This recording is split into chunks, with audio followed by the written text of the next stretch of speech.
Fala pessoal, tudo bem? Eudes aqui. Hoje vamos discutir então o assunto chamado vetores e fazer alguns exercícios relacionados. No caso, a primeira coisa que se precisa saber é quando ou não usar um vetor. E isso passa pelos tipos de grandezas ou tipos de medidas que a física ela dispõe, que são grandezas vetoriais e grandezas escalares. Ou seja, todas as medidas feitas em física, todas as grandezas, elas têm uma determinada natureza para serem analisadas e, em alguns casos, são necessárias mais informações para se avaliar. Por exemplo, grandeza escalar. A grandeza escalar, ela necessita apenas de um número, um valor, e a sua unidade de medida. Então, para analisar aquela grandeza, basta o número e a medida. Como, por exemplo, temperatura. Então, se eu falar 25 graus Celsius, dá para entender muito bem que temperatura é essa. Dá para ter uma noção se é uma temperatura se é um valor muito alto ou muito baixo. Para os países de língua inglesa, 86 graus Fahrenheit, ou no sistema internacional, 10 Kelvin. Então, temperatura não necessita de mais de duas informações. Basta o valor e a unidade de medida. O mesmo vai valer para massa, seja em grama, miligrama ou quilograma. No caso, quando a gente define uma grandeza como escalar, todas as suas unidades, dentro ou fora do SI, do Sistema Internacional, vão valer como grandeza escalar. Então, isso é válido também para o tempo e para o comprimento de um modo geral, tá? Mas cuidado, comprimento, que é a extensão ou alcance de certos corpos. Não confundir com deslocamento. O deslocamento, ΔS, ele é um vetor, tá? Eu sei que confunde porque ambos são respondidos em metros, mas o comprimento, ele é escalar. Então, mais uma vez, grandeza escalar é aquela grandeza que só depende de um valor e sua unidade de medida. Já uma grandeza vetorial, ela também tem unidade de medida, afinal, é uma grandeza, todas elas têm unidades de medida. Elas também têm um número que as define, que em física é chamado de módulo ou norma. Só que, além disso, para ser analisada por completo, é necessário saber a direção, ou seja, em que eixo do espaço ela está, se está na vertical, se está na horizontal, se está em diagonal, ou ainda o sentido, que é para onde, dentro daquela direção, o vetor está indo. Então, o vetor está para cima, para baixo, para a direita, para a esquerda. É necessário saber todas essas informações, porque é necessário saber o ponto de vista do observador. Então, por exemplo, aqui eu tenho a posição em azul de um observador A, e ele está observando uma casa B. Repara que o vetor posição, por exemplo, sai desse ponto em azul até a casa. Então, o vetor ele faz uma diagonal nesse sentido aqui. Só que repara a posição do observador B. O vetor posição ele vai ser uma diagonal, no caso da primeira diagonal descendente, e a outra uma diagonal ascendente. Ó. Reparem que ambos estão olhando o mesmo objeto, ou no caso, uma casa, só que o vetor só que a posição do primeiro observador com relação à casa dá uma distância e um tipo de vetor. E o observador, no observador B, vai dar outra distância, outra posição, o que vai gerar outro tipo de vetor. É por isso que os vetores são importantes, porque nesse caso aqui, se leva em consideração o ponto de vista de quem está observando. E aí, como são 2 observadores diferentes em posições e situações diferentes, pode-se afirmar que é necessário saber justamente direção e sentido desses observadores em relação à casa, algo que não vai acontecer com as grandezas escalares. Então, o comprimento de um fio, o tempo que você leva para fazer uma tarefa, a temperatura de um objeto e quanta massa você tem, por exemplo, não dependem de posições, de pontos de vista de observadores ou algo do gênero, ou algo desse tipo. Então, esses são valores absolutos, não dependem, aliás, desse tipo de situação. Agora, grandeza vetorial depende, basicamente.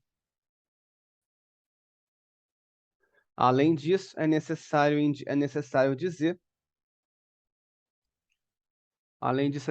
comentar o que que é módulo, o que que é direção e o que que é sentido.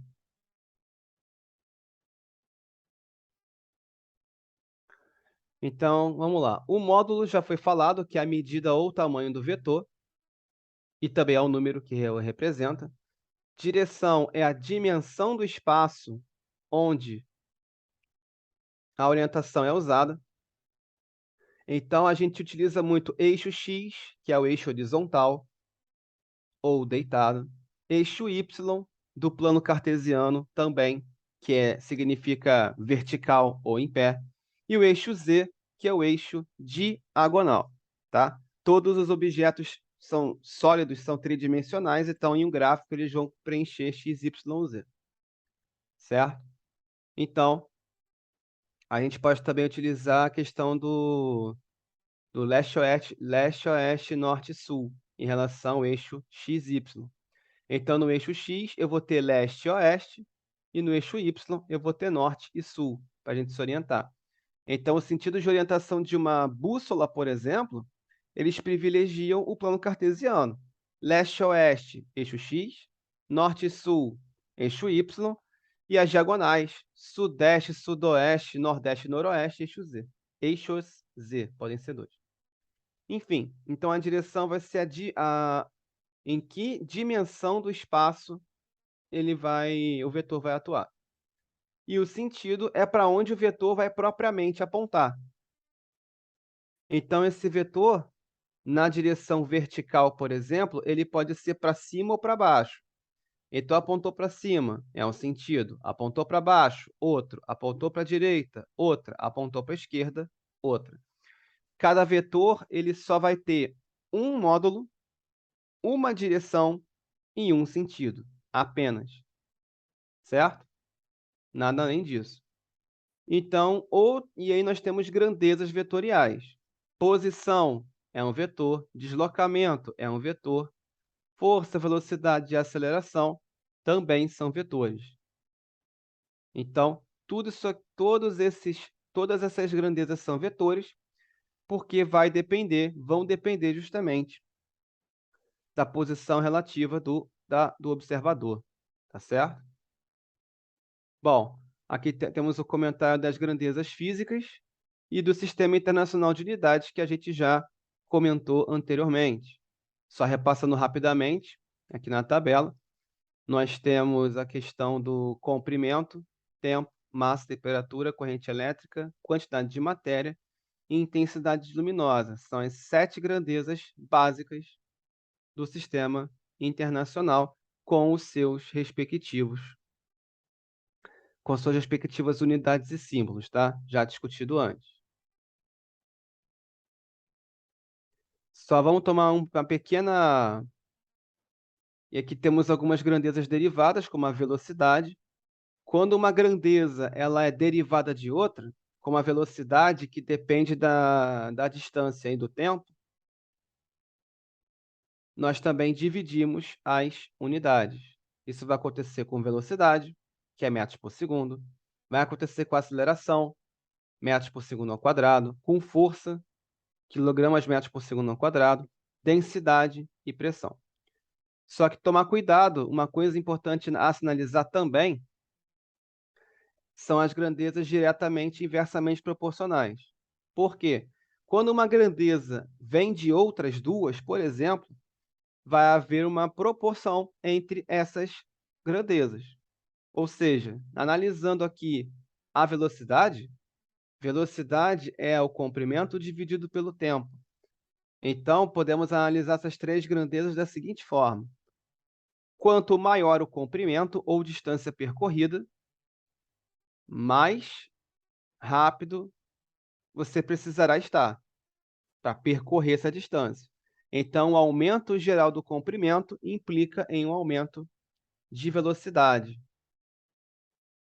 Isso travando o tempo, tá? Se eu deixar o tempo travado ou o tempo constante e quiser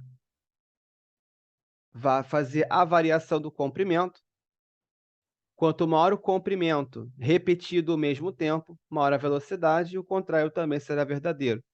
Então, velocidade e comprimento são diretamente proporcionais. Agora, se eu repetir o comprimento, repetir a distância e variar o tempo está no denominador. Isso quer dizer que se o tempo for de 2 segundos, eu tenho a velocidade. Se eu dividir por 10 segundos, vai ficar menor. Então, quanto maior for o tempo, menor será a velocidade, levando em consideração que a distância a ser percorrida, o comprimento, será o mesmo, tá? Então, podemos dizer aqui que velocidade e tempo são inversamente proporcionais. Quanto mais rápido você for, menos tempo você gasta, e quanto mais rápido você gastar, mais tempo você gastar, menor velocidade você vai ter. Então, uma análise de proporções de unidades em física e de grandezas em física acontece frequentemente. Vamos lá, vamos falar agora de vetores. Já fizemos um comentário básico sobre grandeza escalar e grandeza vetorial. Então, escalar, mais uma vez, só precisa do número e sua unidade. Grandeza vetorial vai precisar de módulo, direção e sentido. A gente já comentou bastante sobre isso. Então, vamos passar aqui para as operações com os vetores, propriamente dizendo. E é o seguinte, a operação que vai ser feita com os vetores no espaço dependerá do ângulo formado entre os vetores. Então, a depender do ângulo, nós teremos algumas situações possíveis, como resultante vetorial. A primeira situação que vai acontecer é quando os vetores forem paralelos, e teremos duas opções. Vetores paralelos, eles estão na mesma direção. Já fica essa dica. Quando a gente chama dois vetores de paralelos, ambos estão na vertical, ou diagonal, ou horizontal. Então, vetores paralelos, subentenda-se, vetores no mesmo sentido, ou no mesmo eixo do espaço, na mesma direção. Então, só que mesma direção, só que aqui no caso da primeira assertiva é no mesmo sentido. Ou seja, quando dois vetores estão no mesmo sentido, eles vão apontar para o mesmo lugar. E para apontar para o mesmo lugar, isso só vai acontecer quando o ângulo entre eles, chamado aqui de alfa, será zero. Por que que o ângulo é alfa? Por que que o ângulo é zero, perdão? Pelo simples fato de que não há uma abertura entre eles. Então, apontar para o mesmo lugar quer dizer que eu tenho duas retas, eu posso colocar uma reta. Se eu for colocar essas duas retas, uma por sobre a outra, é possível, porque elas apontam para o mesmo lugar. Isso em geometria daria, por exemplo, segmentos de reta coincidentes. Se eu traçar uma reta, como eles apontam para a mesma direção, eu posso colocar esses dois segmentos do vetor na mesma reta. Eles cabem na mesma reta e a reta apontando para o mesmo lugar, por exemplo. Então, esses vetores A e B cabem no mesmo segmento de reta. Isso só vai acontecer quando o alfa for igual a zero. Consequência matemática, basta somar os vetores e seus módulos. Quando você somar o módulo do vetor, a resultante vai ter a mesma direção e o mesmo sentido dos dois vetores. Só vai ter uma diferença de ter um módulo maior. Quando tivermos vetores paralelos e sentidos opostos, esse alfa será igual a 180 graus. E aí isso vai acontecer porque, se eu traçar uma reta, um vetor vai apontar para um lado e o outro vetor apontará para o outro. Quando isso acontecer, o ângulo entre eles formará uma semicircunferência. A resultante vetorial, basta diminuir os dois vetores, mas a gente vai colocar aqui a entidade módulo, porque o módulo ele vai indicar que o valor do vetor é sempre positivo. A resultante vetorial não assume valor negativo. Então, você pode fazer 3 menos 4, 2 menos 5, não importa. Só que a resultante de um vetor tem módulo. Então, a palavra módulo vai indicar o quê? Que eu vou aplicar o módulo aqui do vetor. E para onde aponta esse vetor? Ele está na mesma direção dos outros dois. O sentido vai depender do maior vetor. Então, exemplo, o vetor A é maior que o vetor B. Então, a resultante desse vetor será, basicamente, no mesmo sentido de A, só que com valor menor, porque aqui eu vou fazer a diferença vetorial. Logo, a resultante vetorial vai ser menor que o A, por exemplo. E aí, no caso, mais uma situação, vetores ortogonais ou perpendiculares. Ortogonal também serve para esse raciocínio. Aí nós temos um alfa de 90 graus. O que vai ser feito é a regra do paralelogramo. A gente vai fechar um quadrilátero aqui e vamos traçar a resultante, que vai ser a diagonal do retângulo formado aqui. E com isso a gente pode tirar dois triângulos retângulos. Com triângulo retângulo, no caso, vai ter 90 graus e um dos cálculos principais é o teorema de Pitágoras. Então, a resultante ao quadrado ela vai ser a hipotenusa, é igual ao vetor A ao quadrado mais vetor B ao quadrado. Algo bem parecido vai acontecer quando tivermos essa regra aqui. Essa regra do paralelogramo, já falo da decomposição vetorial. Essa regra do paralelogramo aqui, ela vai ser feita toda vez que nós tivermos um ângulo entre os vetores que não seja 0 graus, que não seja 180 graus e que não seja 90 graus. Essas três situações já têm cálculos específicos. E aqui uma continuação da lei dos cossenos, que é a regra do paralelogramo é bem similar à lei dos cossenos. Então, a resultante ao quadrado vai ser A ao quadrado mais B ao quadrado, mais 2AB cosseno θ. Por que é bem parecido? Lembrando que cosseno de 90 é zero. Então, essa parcela aqui do 2AB cosseno θ desaparece.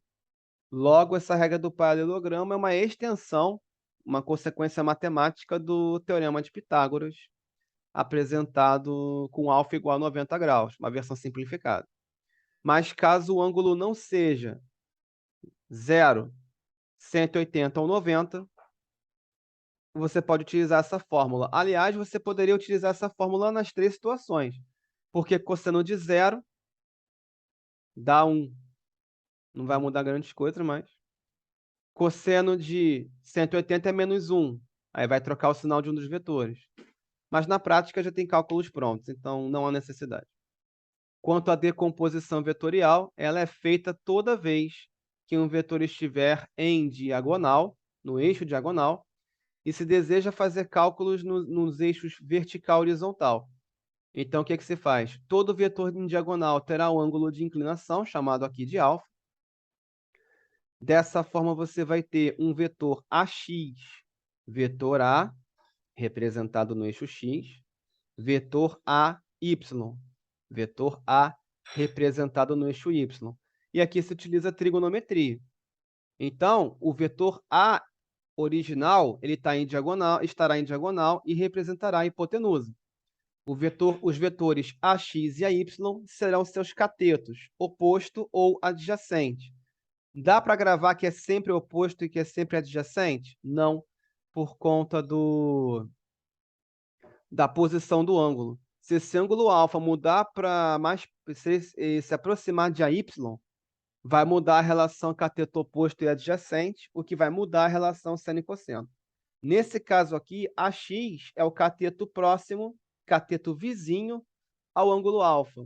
Se ele é o cateto adjacente, AX só pode ser calculado por cosseno. Então, AX vai ser o vetor A cosseno de alfa. E AY, no caso, ele é o cateto distante ou oposto ao ângulo alfa. Então, ele vai ser A seno de alfa. Se esse alfa se aproximar de AY, ele vai se afastar de AX.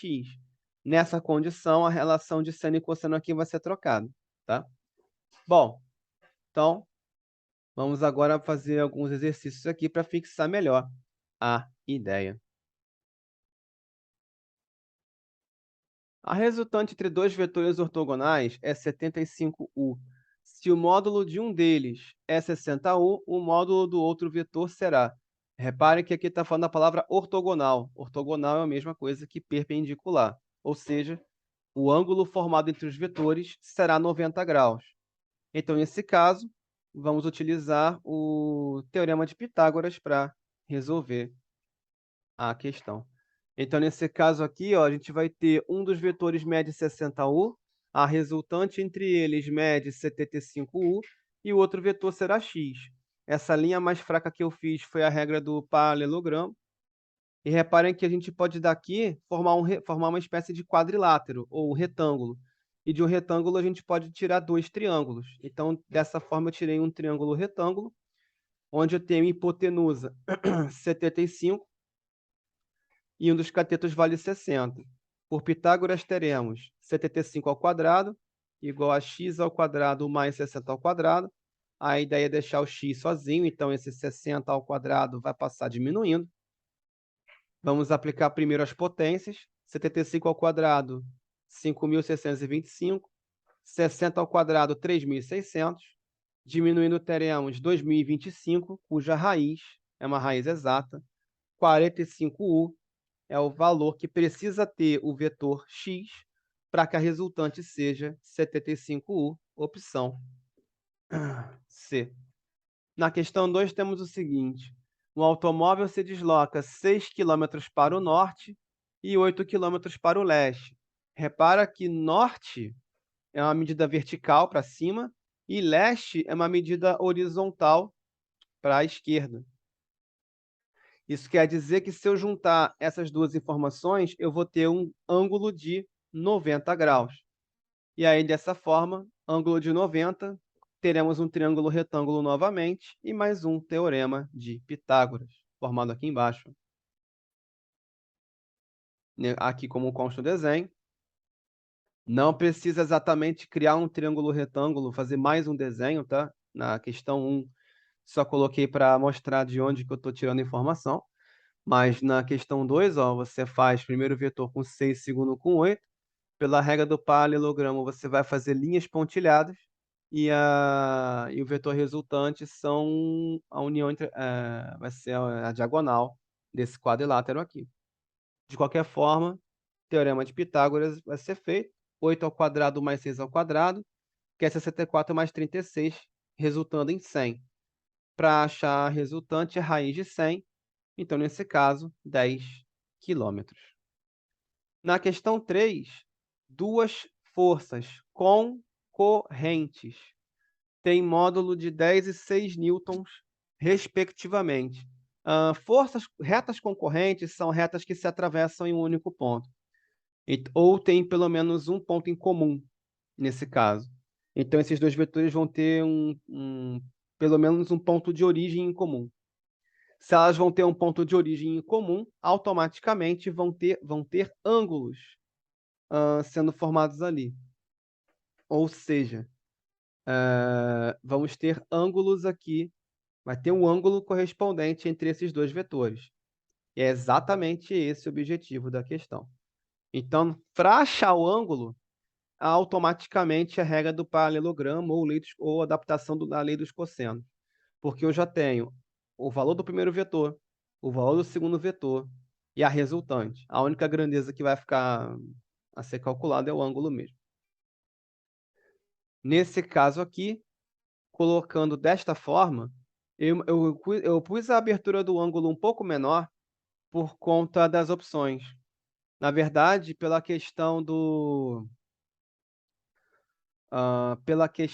envolvida, os ângulos são todos, no máximo vai dar um ângulo reto. Então, ou é 90 ou é qualquer valor abaixo disso. Como vai ser a tendência de ser um ângulo agudo é muito grande, eu fiz o desenho menor. Nesse caso aqui, lembrando, quem é a regra do paralelogramo de novo, a resultante é uma diagonal. Quem é a resultante? Resultante ao quadrado é igual a ao quadrado mais b ao quadrado mais 2ab cosseno θ. Tudo multiplicando aqui nessa parcela. O que acontece? Eu quero saber o cosseno de θ, então a parcela que tem ele eu preciso deixar isolada por enquanto. Então, esse a mais b a ao quadrado mais b ao quadrado vão passar diminuindo de r ao quadrado, substituindo os valores. A vale 10 e B vale 6, e a resultante 14. Está substituído nessa linha aqui. 2 vezes 10, 20, e 20 vezes 6, 120 cosseno de θ, então eu vou dividir por 120 no final. 14 ao quadrado é 14 vezes ele mesmo, 10 ao quadrado, mesma ideia, 6 ao quadrado, mesma ideia.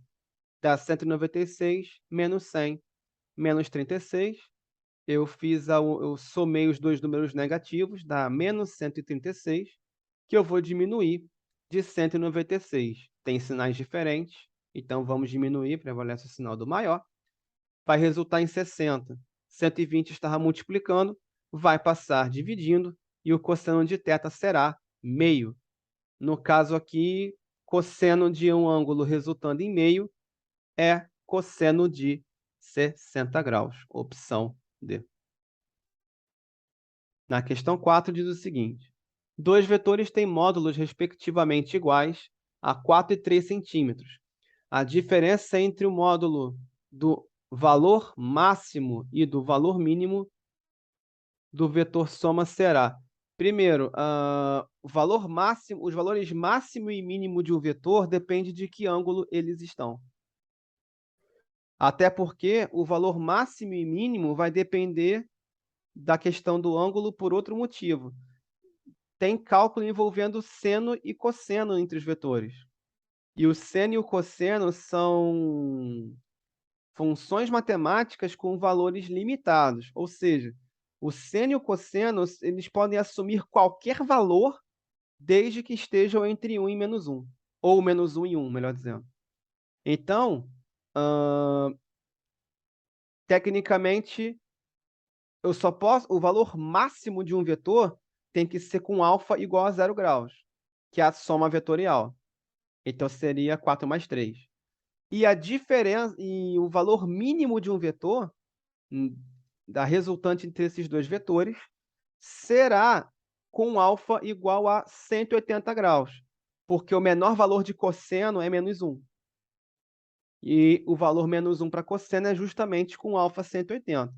Logo, o maior valor possível, só falando aqui, ó, detalhando bem, o cosseno vai ser máximo quando o valor é igual a 1, e isso só acontece quando θ é 0.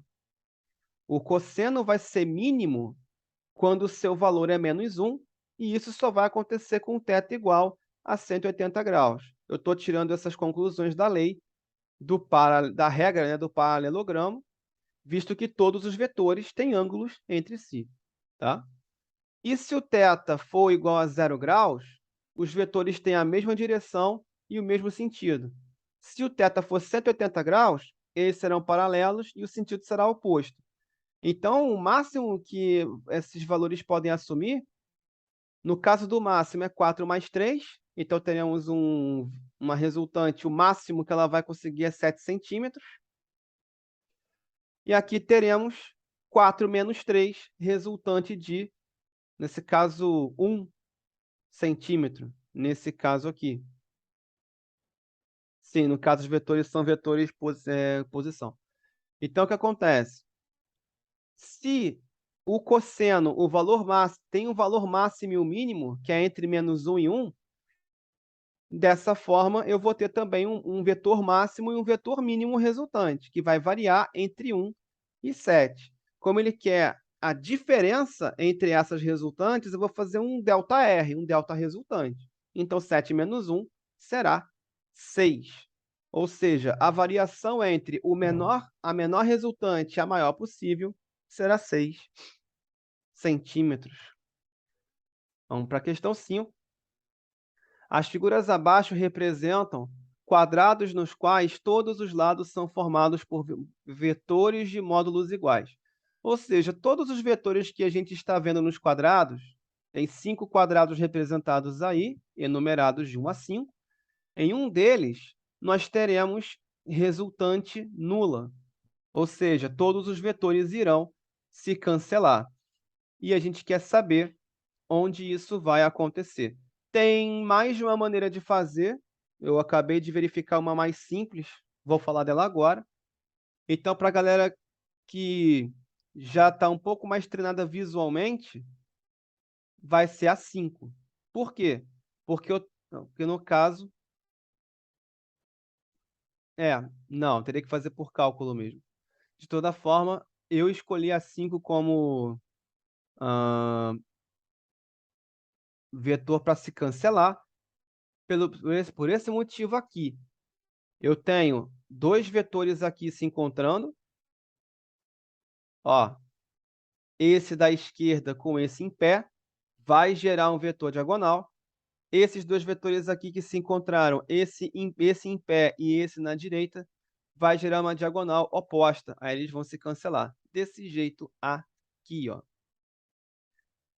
Se eu considerar só os 2 vetores, o primeiro vertical e esse horizontal, vertical para cima, e esse B horizontal para a direita, ele vai gerar uma diagonal, pela regra do paralelogramo, ele vai gerar uma diagonal resultante R1.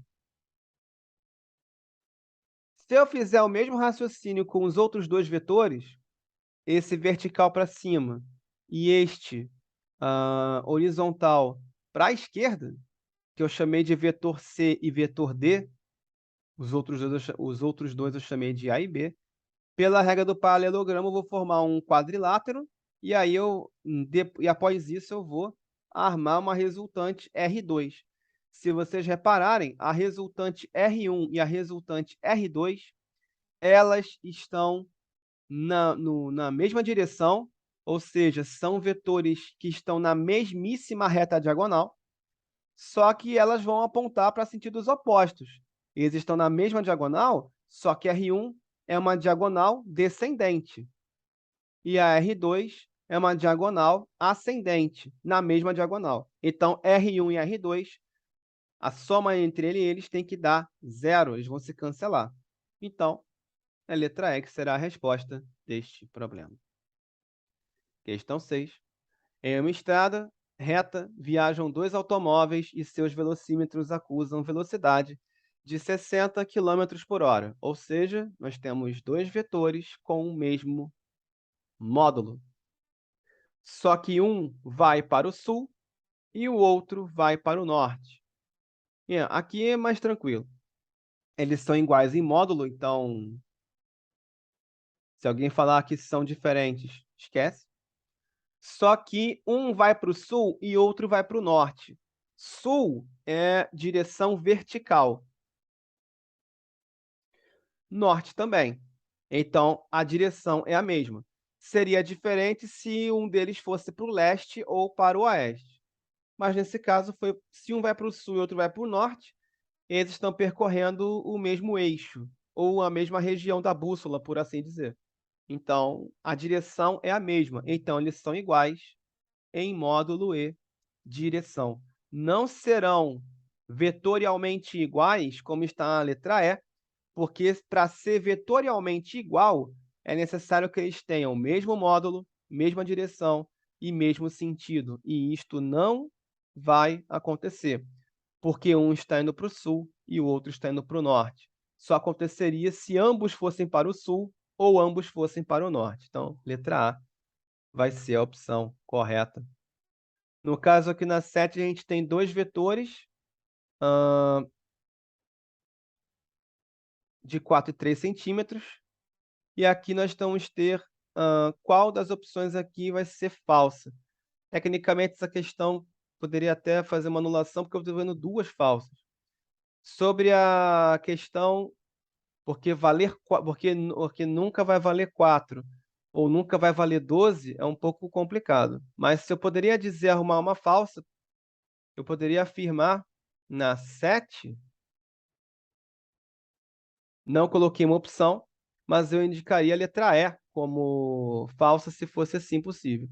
Porque é o seguinte, eu não poderia afirmar que nunca vai poder ser 4 pelo seguinte motivo. A gente já discutiu a questão de valor máximo e valor mínimo. Para descobrir o valor máximo da resultante, é só somar os dois vetores. Já foi discutido isso na questão 4. Por quê? Por causa do ângulo, né? Para fazer a soma vetorial é 0 grau, vai dar resultante máximo.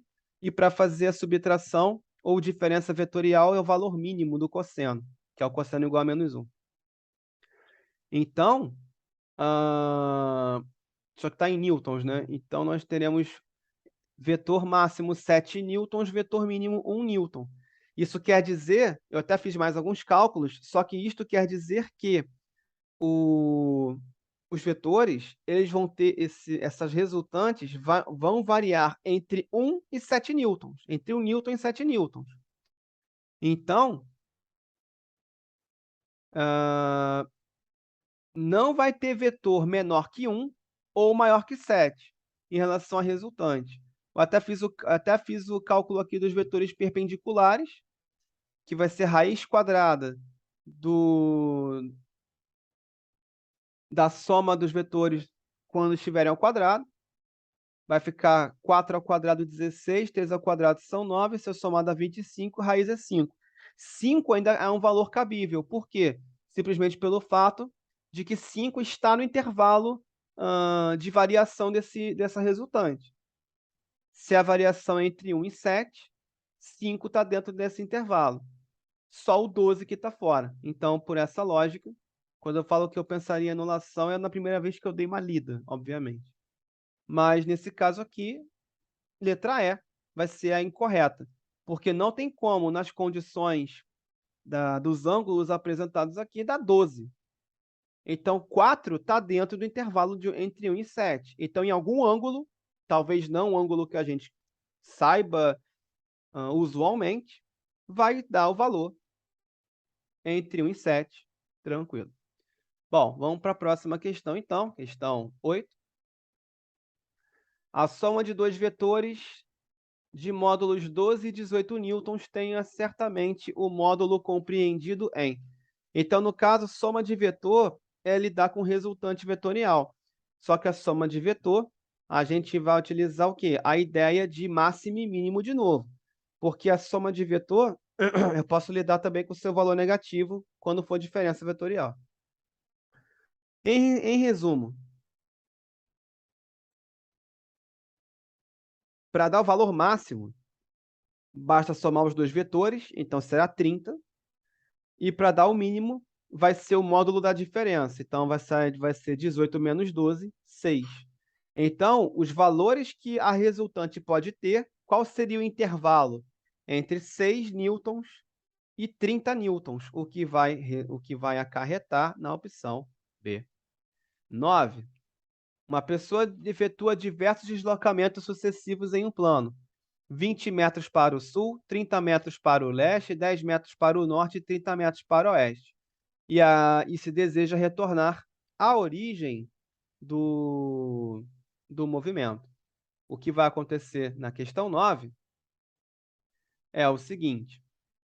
Aqui é o ponto de origem, e aí nós teremos 10 metros para o norte e 20 metros para o sul. 30 metros a leste e 30 metros a oeste. Então, o que vai ser feito aqui na horizontal é o cancelamento entre esses vetores. Por quê? Toda vez que nós tivermos vetores com sentidos opostos e mesmo módulo, de novo, mesmo módulo, mesma direção e sentidos opostos, a resultante entre esses dois vetores será 0. Então, eles podem ser cancelados. Na vertical, isso não acontecerá, porque eu tenho 10 metros ao norte e 20 metros ao sul. Então, aqui seria feita a diferença vetorial, seria 20 menos 10, que vai dar 10. Só que, como o maior vetor está para o sul, a resultante entre esses dois vetores será 10 metros apontando para o sul. Como se deseja chegar à origem, eu preciso cancelar esse vetor, percorrendo uma distância no sentido contrário a esse vetor. Então, para voltar à origem, é necessário percorrer 10 metros para o norte, ou opção D. Na questão 10, nós temos dois vetores com módulos iguais a 7 e 6, não tem unidade de medida, então, formando um ângulo de 60 graus.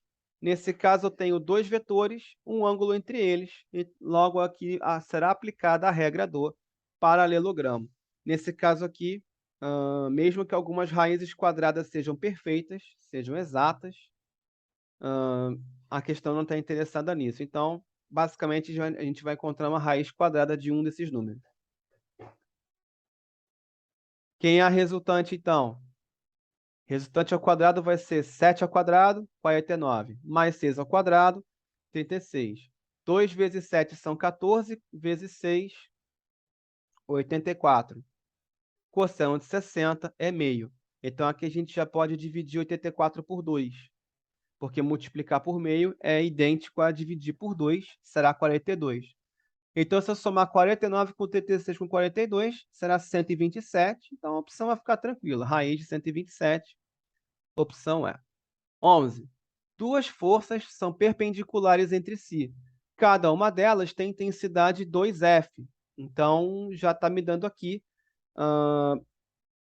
o valor teórico de uma das forças. Qual é o valor da resultante entre essas duas forças? Para saber a força resultante de dois vetores, eu tenho que ter a noção primeiro qual é o ângulo entre eles. E aqui apareceu duas forças perpendiculares, ou seja, 90 graus. Se o ângulo é 90, será teorema de Pitágoras. Aqui não dá nem para fazer uma substituição da letra por um número aleatório, porque todas as respostas estão envolvidas com a letra F, né? Logo, tem que ser feita a conta algebricamente mesmo. Agora é sem número. Na 10 foi aritmética, agora álgebra. Nesse caso, é um pouco mais fácil, não vai ter o cosseno de θ, até porque cosseno de 90 é zero. Então, vamos lá. Eu vou ter 2f ao quadrado mais 2f ao quadrado. Só cuidado quando formos substituir algebricamente, que o 2f ele fica por completo ao quadrado. Então, o uso de parênteses será obrigatório. 2 ao quadrado são 4, f elevado ao quadrado é f ao quadrado, vai acontecer nas duas situações. 4 mais 4 são 8, então teremos 8f ao quadrado. Então, a resultante será a raiz de 8f ao quadrado. A raiz é quadrada, f também está ao quadrado, então f vai sair da raiz quadrada. E 8, pela tabuada, é 4 vezes 2. Só que 4 tem raiz exata e o 2 não. Então a raiz de 4 será 2. Então, a resposta vai ser 2f raiz de 2, o que está contido na letra A. Na questão 12, temos duas forças de mesmo módulo que fazem entre si um ângulo de 120 graus. E queremos saber a resultante dessas forças. O que vai acontecer? Vai ser maior que qualquer uma das duas? Menor que qualquer uma das duas? Ou vai ser o mesmo módulo que as anteriores? Igual ao dobro ou igual ao quádruplo de uma delas? Primeiro, aqui nesse caso, como a questão ela não disse quem é o vetor, quem são os vetores, né? Só afirmou que eles têm o mesmo módulo. Dessa forma, o que vai acontecer é, a gente pode utilizar uma letra, não sei quem é, eu vou chamar de x, ou simplesmente, nesse caso específico, a gente pode utilizar um número aleatório, o número que você queira. O resultado para responder é o mesmo. Mas, quando não temos o valor, na física, normalmente se usa uma letra, se usa um recurso algébrico mesmo. Pois bem, só um pequeno cuidado com 120 graus, aqui envolvido, porque aqui a gente vai ter que ter uma noção do círculo trigonométrico, porque ele é dividido em quadrantes. No primeiro quadrante, vai do 0 até o 90, que a gente já conhece da trigonometria clássica. Seno, cosseno e tangente de 30, 45, 60 e tudo bem. O mesmo vale para o 0 e para o 90. Só que, quando a gente passa para o segundo quadrante, é de 90 a 180 graus. E aí temos que levar em consideração o seguinte: o seno e o cosseno no primeiro quadrante são positivos. O cosseno no segundo quadrante é negativo.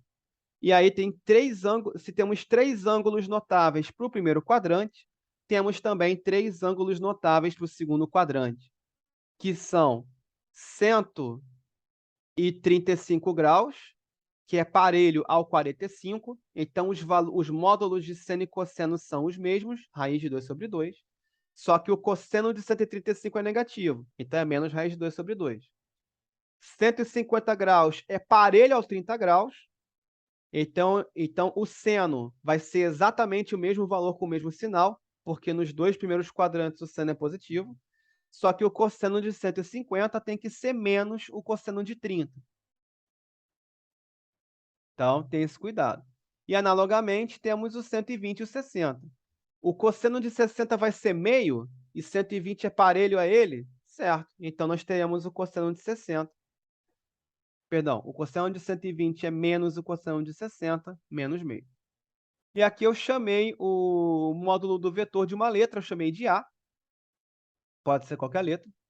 Então, aqui teremos A ao quadrado mais A ao quadrado, 2A ao quadrado.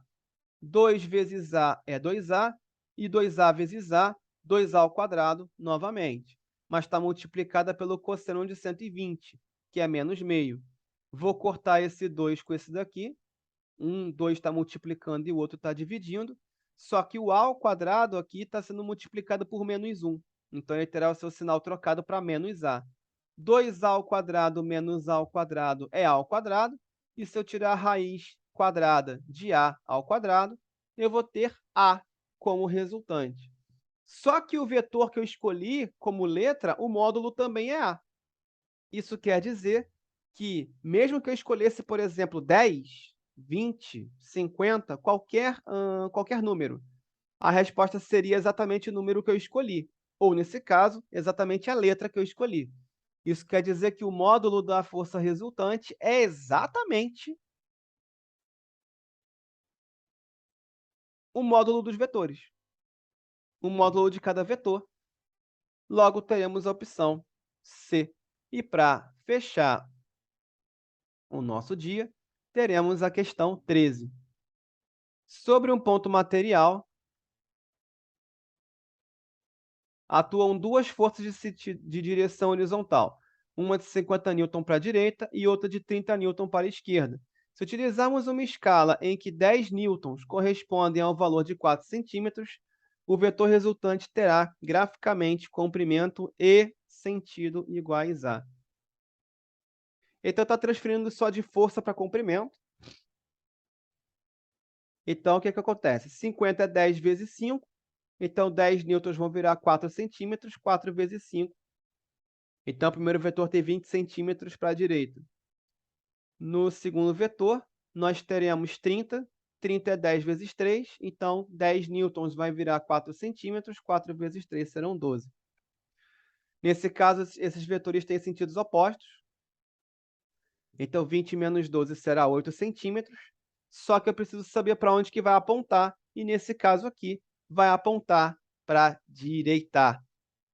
Porque o maior vetor, que é o 20 centímetros, está apontando horizontal para a direita. Então é isso, rapaziada. Deu para treinar um pouco aqui com vocês. Beleza? Um forte abraço a todos e até a próxima.